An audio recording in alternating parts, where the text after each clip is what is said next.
The United People's Welfare Association ge kunmari Shuba Mapok Kumon Thouram ngase Pangthokkhribaga LOINANA LANGTHABAL KUNJA AWANG LEIKAI da club asigi campus ta UHEI PANBA u CHARA kaya ama THAKHRE club asigi Mapok Kumon Thouram ga mari LEINANA Pangthokhiba u thabagi thauram aduga mari leidana club asigi General Secretary Robindro Akoisam hai club asigi kunmari Shuba Mapok Kumon ga mari LEINANA ngase club asigi akoibada u CHARA thabagi thauram ase pangthokpani ngasi malemda honglakliba aying asagi khal ase Munna Kangba Mathoktai, Honglakliba Mahosagi Kal Asidagi Karada Oirabasu Kanba Ngamnaba Wakalonda Uchara Tabaki Thauram Ase Pangthokpani, Ngase Thariba Uchara Sing Ase Maruina UHEI PANBA U Singni, Aikoi Pumna Magna Yariba Makai Uchara Sing Thaduna Mahosagi Fibam Kanana Bahotnaminase, Club Asina Horakliba Naha Sing Apaba Maikaida Puraknaba Angamatakta Hotnaduna Lakune, Makata Nasu Tumgi Miro Sing Semgatnaba, Club Asina Hotnakigani Haina Mahakna Makatana.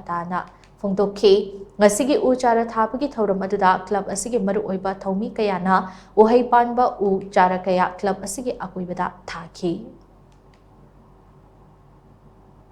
asi kun mari raksuba duguma foundation day ga mari leinana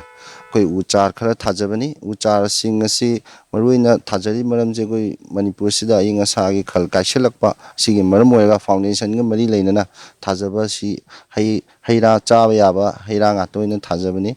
maruina anu aduga koi club asina maruina angang inkhaleiba